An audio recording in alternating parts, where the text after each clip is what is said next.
Hi everyone, welcome to Game Gorgon. My name is Krug. I'm Indigo. And today we're here to discuss gaming disorder. For those of you that don't know, video game addiction is being added to the ICD, which is the International Classification of Diseases. It's basically a manual that defines symptoms for diseases.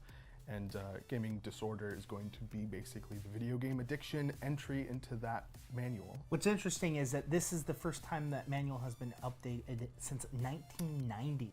The definition is kind of interesting. Yeah. The definition feels like it's written by people that don't necessarily understand video games. And this isn't coming from like a, hey, you don't understand video games, so your medical opinion isn't valid. That's not where it's coming from.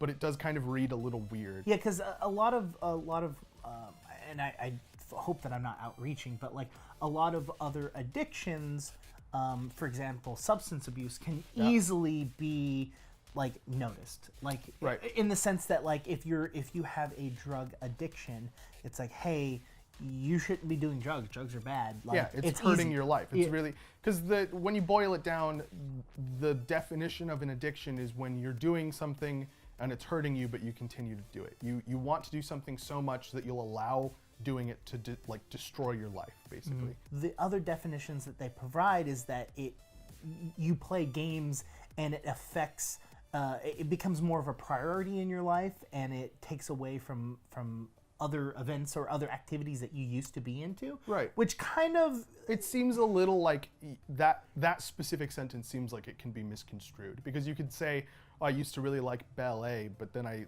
liked video games more. Like, what if you just stopped liking ballet? What if it wasn't video games overcoming ballet, but it was ballet just becoming less interesting, and then video games was just kind of the next thing in line? We're not doctors. We're just kind of talking about it because, this is a gaming-centric show, and if gaming is an interest, it is a possibility that you could grow an addiction to gaming. It is a serious problem. Like, you need to get up, you need to move, you need to be active. Like, you can't, video gaming is very important to me. I know, I'm aware of that. But I also know that I can't, you do mud runs, I do physical activities. There's an expert named Dr. Richard Graham, who's a technology addiction specialist, who's kind of talking about the ramifications of this classification. Well, he thinks it's a good thing. He thinks it's a necessary thing to have this classified as a disease so that there can be specialized services for helping these people.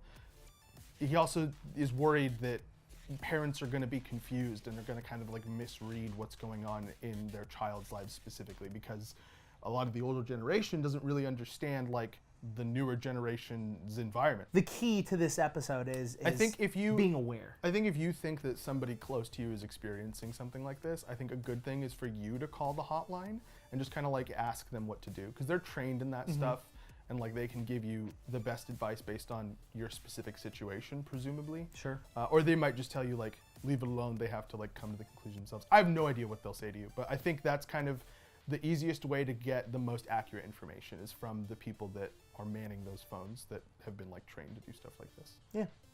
Well, I think this is a good point to end the episode. We promise that we'll come back with yucks tomorrow. Yeah. Until then, my name is Indigo. You can reach me on Twitter at IndigoQT. And I'm Krug. You can get me at KrugQT on Twitter. You can also reach both of us at _QTimes on Twitter. We've been Game Gorgon. We'll see you all tomorrow. Bye.